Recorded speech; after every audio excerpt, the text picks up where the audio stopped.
This is Questions of Courage, a podcast from the youth section at the Goetheanum, hosted by Nathaniel Williams. Welcome to Questions of Courage.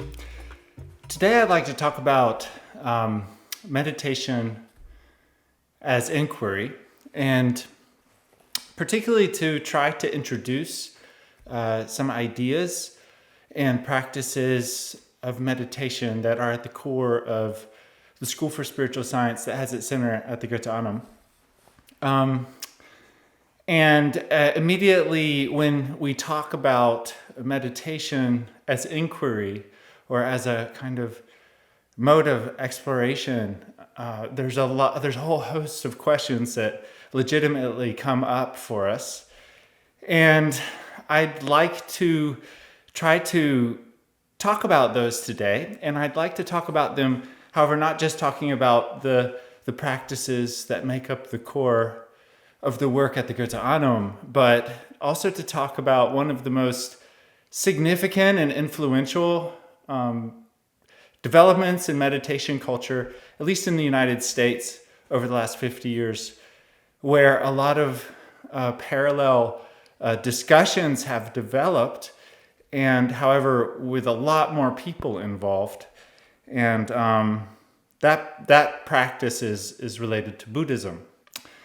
Of course, when I'm speaking about Buddhism, I want to emphasize that I'm of course from the United States, and my understanding is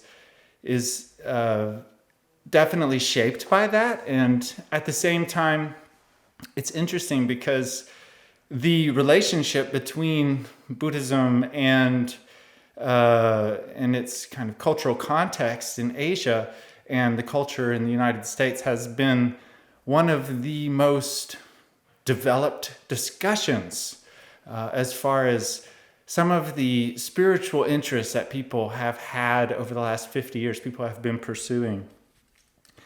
But I just give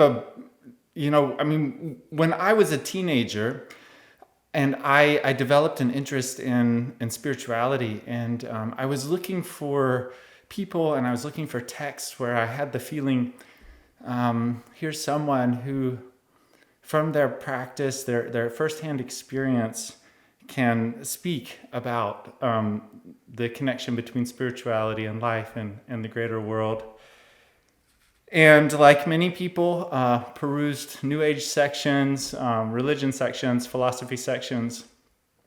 And it was, for me, like many people, there were many Buddhist texts that became available in English that spoke with a kind of authenticity that was very appealing. And I'm sure I'm not alone in the fact that in my own biography, some of the first serious attempts at developing a practice were on hand of some of those texts and practices that I ran into. I have been speaking about how in past episodes, how for the last 50, 60 years, there's a kind of new tenor in certain discussions that is very palpable.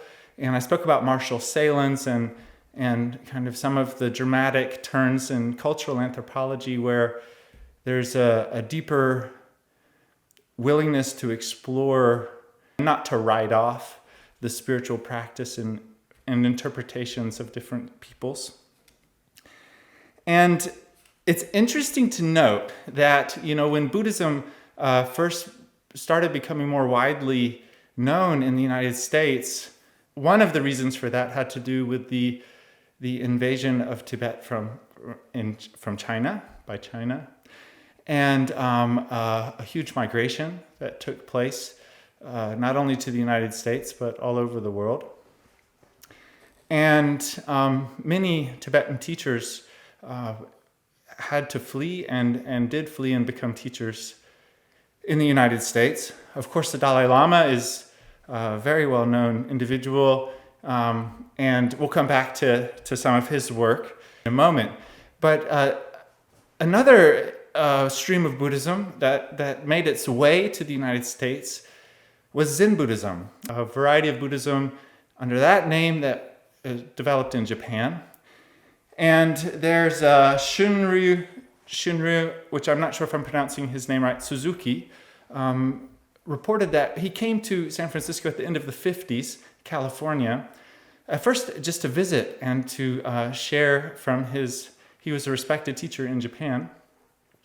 And he was so impressed with the quality and sincerity of the spiritual striving of many people that he met, that he ended up migrating to the United States and founding the Zen Center, which had a huge influence on the availability of Zen Buddhism in particular in the English-speaking world. And I mention that because here we have someone not speaking from within the United States, kind of describing this shift, this desire and this interest in a kind of more authentic, immanent connection to spirituality, but someone coming from Japan who also recognized it and ended up feeling called to become a teacher in that context in California.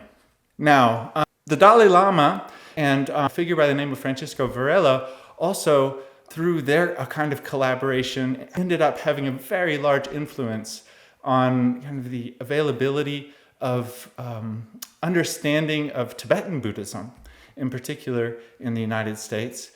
Their collaboration focused on a kind of discourse between the Western culture of scientific inquiry and the Tibetan Buddhist approach to reality, and also the kind of understandings and experiences that one can have through contemplative practice.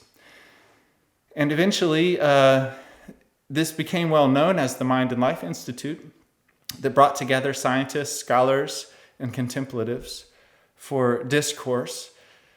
And it became quite well known eventually through the famous dialogues that took place at MIT, I think about 20 years now. And in this discourse, there were all manner of people participating. And it's still ongoing, of course, in many universities right now in the United States. We see contemplative studies programs that have been launched and are being developed, consciousness studies programs that have taken some inspiration from the discourse that has been cultivated at the core or even the periphery of mind and life. And it's very, very fascinating and interesting to read the kind of character and questions that came up between these very disciplined and advanced meditants and, let's say, very disciplined and advanced theoretical physicists or professors of neurology. When they came together, a whole host of different, really profound questions came to the fore. They are questions that, of course, also come up to the fore in relationship to the meditation practices that are at the heart of the intentions of the School for Spiritual Science that has its center at the Goethe Anum here. And they can be really instructive to read. A lot more people have participated in them, and a great diversity and variety of people have participated in them than, for instance, discourse around anthroposophic practices. And in that way, it's also really interesting to look at certain parallels and also to look at differences, of course. But let's start with just describing some of the clear dilemmas that came up through this work, this discourse. And one of them has to do with a kind of decontextualizing of Buddhism, according to certain people, where Buddhism is not understood in its bigger cultural context and its grander teachings, spiritual teachings, and it's not understood as a religion. It's understood as a practice and a philosophy. And it's presented as if it meshes quite well with contemporary natural scientific findings.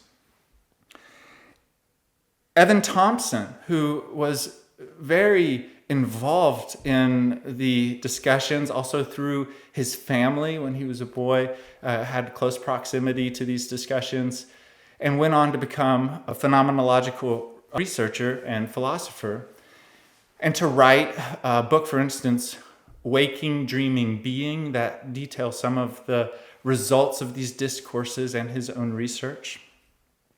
He went on to write a book called Why I Am Not a Buddhist.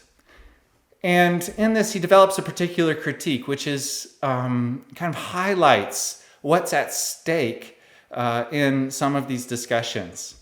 And he criticizes the take of what he calls Buddhist modernism, which is this view of Buddhism where it's seen from a perspective of modern science, and the contemplative practices are viewed from a psychological perspective and interpreted in that light. Psychology, in that sense, kind of limits the spiritual meaning to the experience of the individual practitioner. And he critiques this. And of course, he's right in the discussions, very familiar with them. And this is how he characterizes this view, which he also calls Buddhist exceptionalism.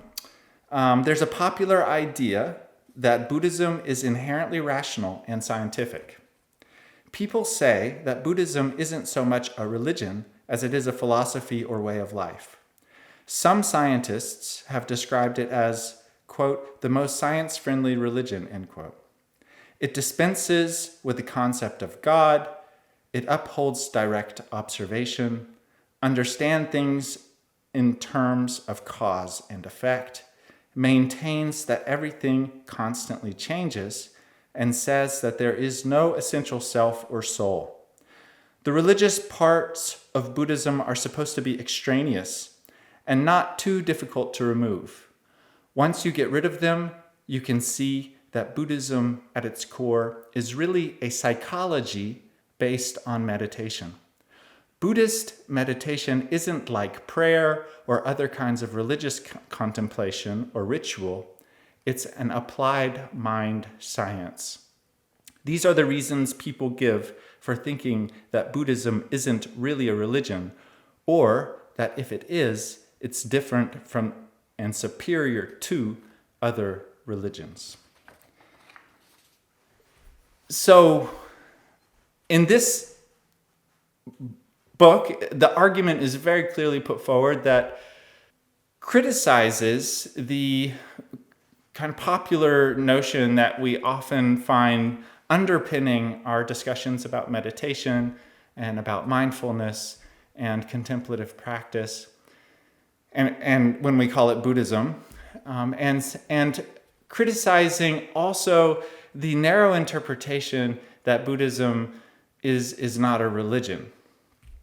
And Evan Thompson very clearly tries to distinguish between the Western scientific tradition and then communities of practice, ritual, and belief, which make up, for him, kind of the conditions for the emergence of religion.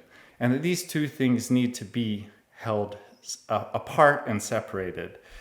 So he offers a kind of perspective on what many people understand, even if they understand it vaguely, as Buddhism in the United States, as a serious caricature and distortion of Buddhism in its, I guess, context and grander meaning that it has, for instance, in many places in Asia.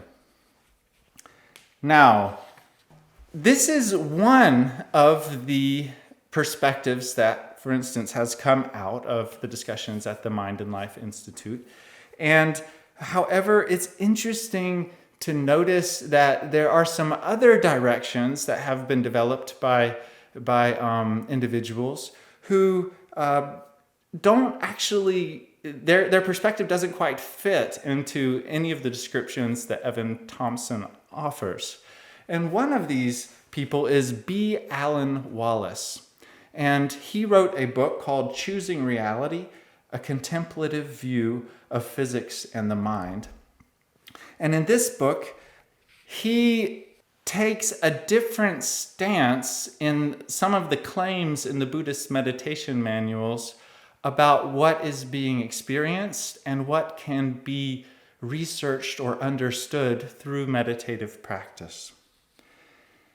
Of course, there are some parallels that he sees, the distortions that are taking place when Buddhist culture is kind of, in certain ways, appropriated and changed to fit more neatly within Western culture. He writes, quote, "In our culture, meditation and contemplation are widely regarded as means for relaxation and, in the religious context, for deepening one's experience of the divine. Are there contemplative techniques that can provide us with knowledge that can be integrated into our scientific understanding of the world? This we must judge for ourselves, and it is one aim of this book to introduce some of these techniques for appraisal. Of course, like the methods of physical science, they can be thoroughly appraised only if they are implemented." He goes on to write about physics and quantum physics, modern physics, about the peculiar culture and cultural history that made our scientific understanding of the world possible. It's a very interesting book.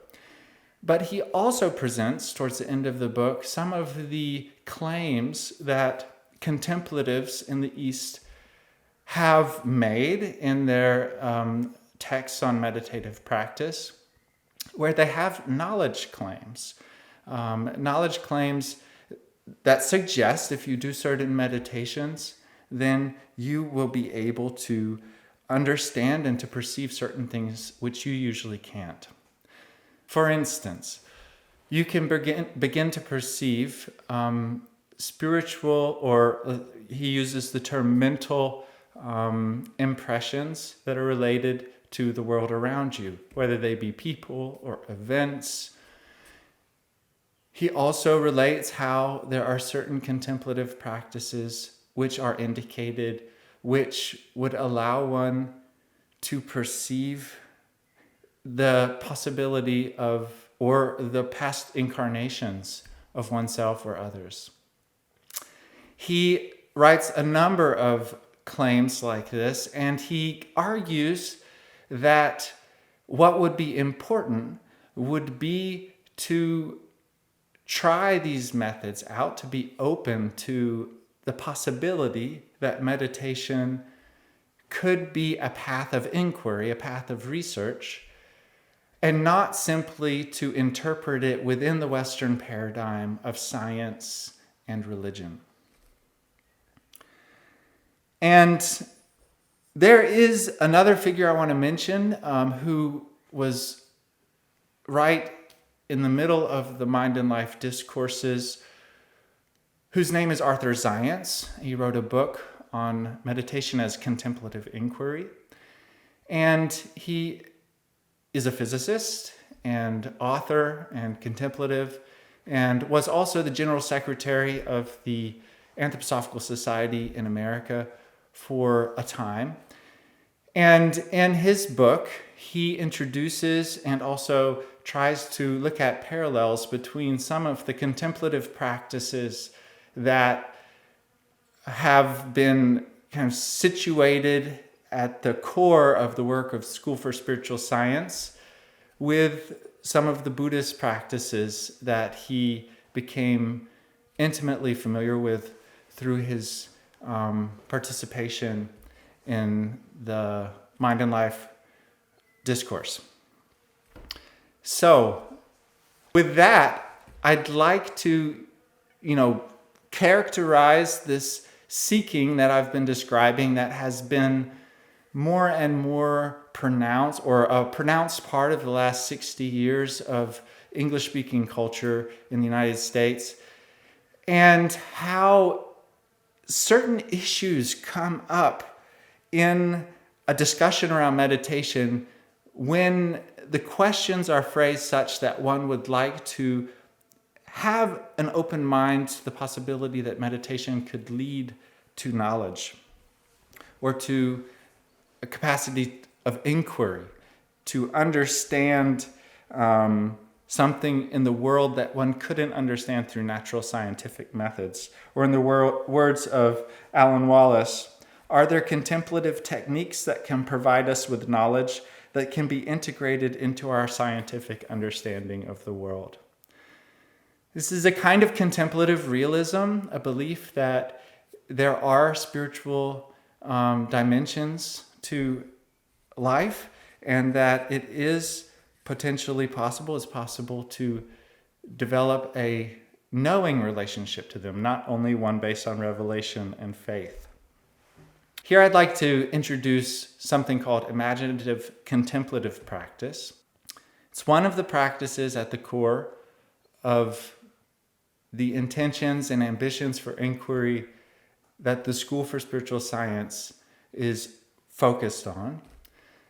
And it shares with the contemplative traditions, for instance, of the East, in this case Buddhism, which I've just been speaking a little bit about, the ambition of a kind of contemplative realism. And so more in the direction of what Alan Wallace describes, and Arthur Zajonc, of course. And this practice involves it differs from the practices that, for instance, Alan Wallace describes in his book, in that there's not a point of departure made on focusing on the body or on the breath. And there's also not a focus on practicing detachment and release. But there is actually something more of an increase of interactivity and identification with an inner symbol or a picture, a verse, or even a mathematical construction. So there's an increase in kind of concentration and activity, and the goal is to try to identify with it through engagement with not only one's concentration, but also feeling and will, but in such a way that one is not disturbed by sensations from one's body, that one is not disturbed by memories or associations.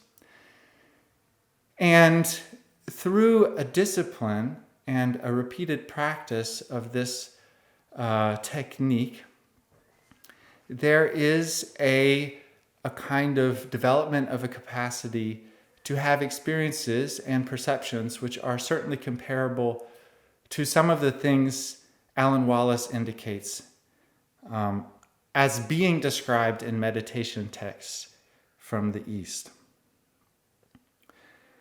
And the way that these imaginative contemplative practice was framed and understood grows out of the Western tradition in the following way. One of the most influential intellectual facets of our culture is definitely mathematics. And this is particularly true in relationship to natural science. Here we find a very involved inner participation, which leads to results that are not suggested to be subjective. And at the same time, these kind of proofs and theorems that are developed reveal themselves as intimately connected to certain phenomena in the objective world. If we just think about everything which is possible from a technological perspective through modern physics, we can see this very fascinating situation where an interactivity like mathematics, which is almost entirely carried by inner pictorial concentrated exercises that are so-called abstract, that somehow the results of this end up being felt as belonging to the greater world and not being subjective in nature. Imaginative contemplative practice kind of orients that attitude, that level of participation, of consciousness as an ideal. And yet, instead of working with quantitative qualities, there's an intention of working with pictorial qualities. And then, through these practices, one can come to have experiences where the kind of register of daily consciousness that we have in space and time and normal consciousness shifts, and one comes into contact with subtle and spiritual, if we were to use Alan Wallace's terms, mental dimensions of experience that are not felt as subjective and can have surprising qualities.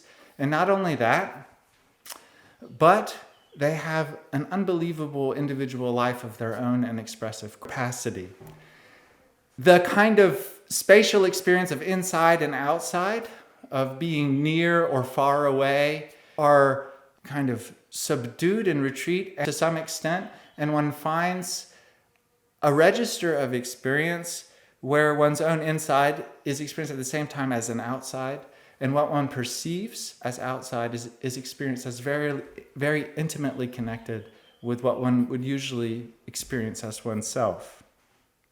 So these experiences that are gained through contemplative practice have then been reported and also have been put to work in some of the practical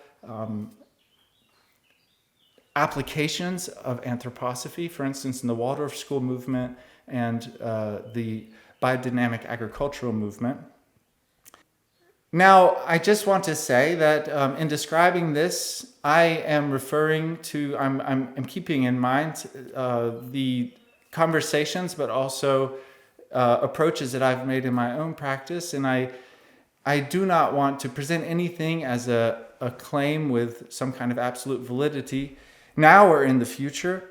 And I think that this statement from Alan Wallace should also hold true in the discourse around contemplative inquiry in the anthroposophical circles, which is, of course, like the methods of physical science, they can be thoroughly appraised only if they are implemented, which just means the underlying orientation is that one would be able to come to shared observations and understandings if one implements certain contemplative practices. Just like a physicist would expect that certain mathematical discoveries that relate to physical phenomena would be understandable to anyone who's able to perform them themselves and make the observations themselves. Now, this has been a very general introduction, but I did want to take a minute and just speak about one of the basic contemplative approaches to life that have been cultivated in various circles in the anthroposophical movement for 100 years now. And this is important in light of speaking about any kind of spiritual observations. It's important to make clear where they're coming from and what the background understanding is. And this is a project that is being supported in part by Goethe Annum TV, the communications team at the Goethe Annum, and any contributions you make will go to a youth access and project fund, which will support young people to be part of conversations around topics like this and also projects. So I heartily invite you to make a contribution, and thank you for joining me.